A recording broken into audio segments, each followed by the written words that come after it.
Hello and welcome to our Year with the Ears, our daily vlog where we relive our year living in the Walt Disney World resorts in 2019. Today is day 14.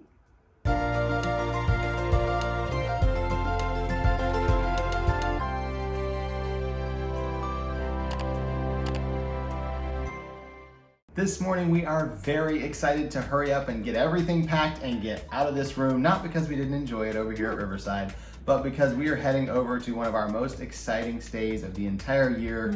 We are transferring this morning over to a Polynesian bungalow over at the Polynesian Resort. We are so excited about this, been looking forward to it since we first started talking about this a few years ago. So very excited, but first, we gotta get packed up. We gotta get bell services out to our room. They come out and of course take our larger bags. We take the smaller ones in the car. And when they come, they just grab the bags, put a tag on it saying going to Polynesian, throw it on a cart, it disappears and it shows up in our room magically. It's awesome.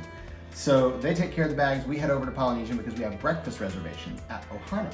Yeah, so we were very excited. We walked in, of course, took a couple pictures because we're at the Polynesian. It's a beautiful resort. Walk upstairs to check in at Ohana. We got to take a picture with Pluto, which was a lot of fun, but as much as we love Pluto, he was not the reason we were there.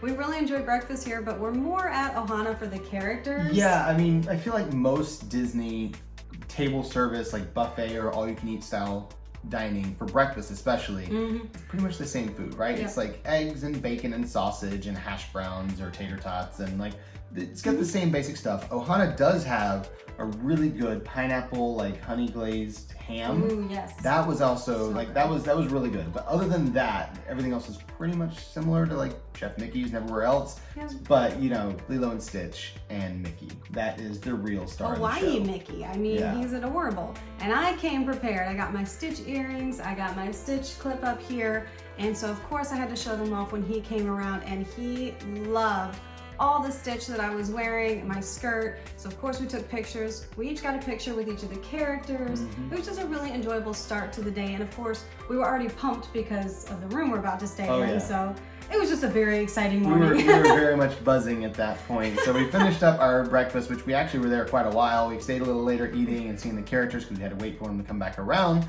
And then about that time, it was around noon, a little after noon, we were heading back to the main lobby because we're like, well, we'll sit in the lobby, we'll do some work. As soon as our room is ready, we'll go down to the bungalow. Now we did the online check-in thing again, and we're just waiting on the text message. Sitting there in the lobby, and it's just so noisy that day. For whatever reason, we thought, okay, this is not gonna work out. I have a call with a client, so I've gotta get on my call. Let's go get in the car. We'll drive over to the parking by the villas, and we'll sit there and just wait. And as soon as we have our text message, we can just get out of the car and walk to the bungalow, and I can take my call in the quiet. It should work out really well. So we did that, and I had my call, and we still didn't have a text for the room, and this is about 1 o'clock or so. And Alyssa was like, well, you keep working. I'll walk up to the front desk and check and see, like, is the room ready? Maybe we didn't get the text message. So I went up there, they said, no, room's not ready, which at this point was a little odd because it's the second week in January. I'm looking at all of these empty bungalows thinking, how are they all going to be full today and why are they not ready? But that's what they said, so we went back to the car. We both worked for a couple more hours. I did some writing. Again, Robert had his call and then he was doing some more work for the client. Not ideal to be working in the car, but it was just too loud to concentrate in the lobby, and we didn't have anywhere else to go at this point. Yeah, it was kind of too cold outside to sit out because it is January in Florida. It does get cold, believe it or not. High of, 50 or 45 or so. So like, it gets chilly, so we couldn't sit outside and work, and we were just kind of like, well, I guess we'll sit here. We didn't want to go anywhere because we want to be there when the bungalow is ready. We want to go and get in there and spend every minute we can in that room because it is a very expensive room. Yes, it is, and part of the reason we're staying here in January is because it's the cheapest time of the year to stay here. So we were using points, we were staying here in January, getting the cheapest option we could, but it's still expensive. It's still a very expensive room. So about 3 o'clock, I went back up to the front like, hey, is there any chance it's ready? They looked up and said, oh, it's been ready for a little bit. Did you not get a text message? No, I did not. And this is when we started realizing we were clearly not going to get the text messages we were supposed to, which is why we stopped doing online check-in. Yeah, we were about 50-50 on text messages at that point, and it never got any better any of the other times we did it throughout the year. So our rule was we could do online check-in, but most of the time we were just gonna show up at the front desk and check in there. Also, we didn't like to put a credit card on file every time because they put that $100 hold on there, and if you've got a lot of stays back to back, that kind of adds up before it gets released. So we decided to just not do online check-in the rest of the year. This was kind of the final one where we were like, well, we'll just show up at the front desk and check in. That's okay. Because we didn't want to lose out on any time in any of the rooms when they were ready, and so that was just the easiest way. Usually what happened was it would not check us out of the last room, and then because we had another room, it couldn't check us in because we were still in that room. So we went over to the bungalows and we were pumped. We took a million pictures walking inside here. Every little detail and random thing we were taking pictures of the view, taking pictures of all the stuff. But we were very, very, very excited to be there. So much so that I decided to do a Facebook Live myself and show off the bungalow to everyone on Facebook, which wasn't very many people at this point, thankfully. And this would actually be our very first room tour. This was the one that I was like, I have to video this. This is amazing. Let me get out this little camera holder, phone holder thing that I have and video. Now remember, I said phone holder thing, not gimbal, meaning it's not stabilized. So the footage is very, very shaky. Now, this video was done as a Facebook Live. We did not do these as a recording until much later in the year, which we'll cover that a little bit later. So right now we're doing these as Facebook Lives, which is cool because you get like the live comments and chat and everything. But then the quality of the video when you go to download it later and upload it to YouTube is really, really low as far as like 1080 or 720, things like that. And also it was just a really, really rough quality room tour on my part. I know that. We just didn't know what we were doing. We had no idea. We'd never done anything like this. It wasn't the plan, but we knew people would probably like to see it. So we did that video, and I'll show you a small clip of the beginning of it here. And if you look right over there, that's the ferry dock from the Transportation and Ticket Center going over to Magic Kingdom. So we're just right by there, and let's go inside if our magic bands will work. There we go. You guys ready for this? Let's see. Oh, look, we're in Bora Bora. How fancy. So they've got an entire bungalow architecture thing going on. So it looks like we've got a bedroom over here. And if that wonderful bit of video made you really, really want to see the rest, it is actually still on our YouTube channel, but it's unlisted, not on our page. I will put a link to it down in the description if you want to subject yourselves to a few minutes of just really, really rough, shaky camera work and a terrible description of a room. You're welcome to go watch it. We also have a new tour. We have gone back since then and done a full tour of the bungalow properly, and it's a much better video. That's also down in the description. I recommend you watch that one and not the shaky one, but you know, that's totally up to you. But it's fun to see where we started. We didn't know what we were doing. We had no idea how to help anyone, but we wanted people to see the fun, to see some of the behind the scenes. And like I said, we just enjoyed seeing everything in this room, from the little waiting pool to the chairs outside. It was just amazing. Now, we did have to continue doing a little bit of work at this point, but now we have an awesome view. We're not sitting in our car. We just have this really amazing view. We can sit out on the balcony facing Magic Kingdom over the water. It was amazing. It's just beautiful. It really was. And everyone on Facebook, of course, loved the room too. They were all like, oh, this is amazing. These videos are great. So I was talking to Alyssa while we're out there working. I'm like, you know, I think we should do this video again for our next room too, because it's a pretty good room and people would probably like to see that. And that was kind of the beginning of, like, we're going to do room tours from now on. We didn't plan to do them from now on, but we were about to start doing them from now on, and we just didn't know it yet. So no, we did not. But we did learn a lot from that first video, and thankfully they have gotten much better since then. I hope so. It's all about progress. Now, at this point, after we did a little work, I called about our luggage because I wanted it to come back, because now, being in a DVC room, we have free laundry. Now, we didn't do laundry up to this point because it costs $3 to run a load in the washing machine at the Disney resorts and $3 for the dryer. So we're talking $6 a load plus $1 for laundry detergent. That will add up very quickly. Yes, it will. However, in the DVC rooms, we got free laundry and free detergent. So we were saving up. We knew the bungalow was coming. We knew we were getting free laundry. So we brought an extra suitcase down that we could put all of our dirty laundry in.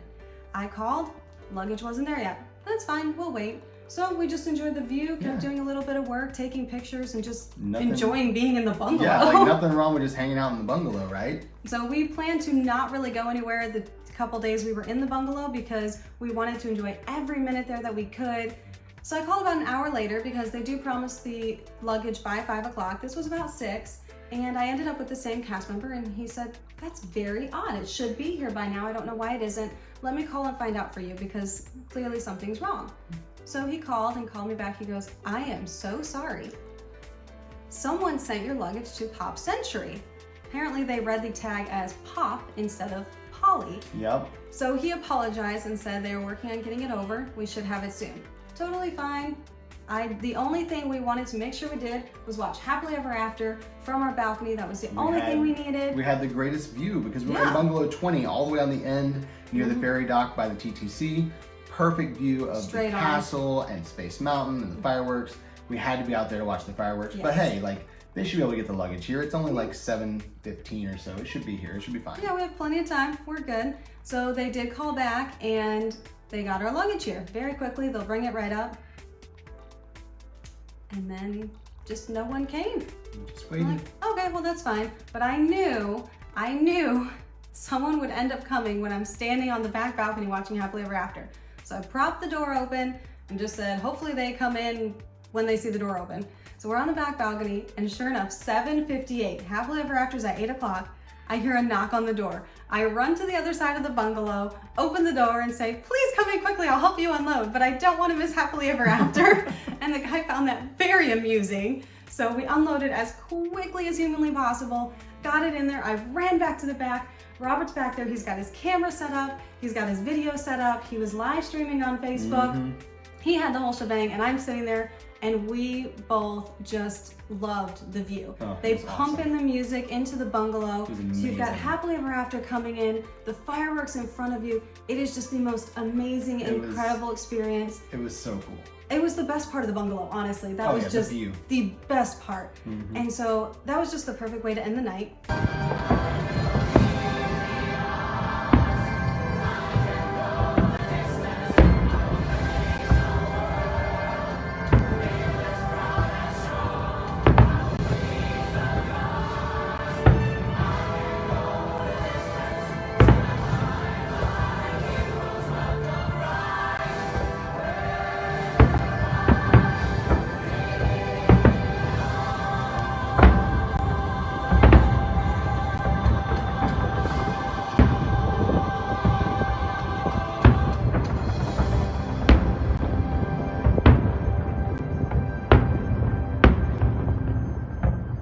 Started doing laundry.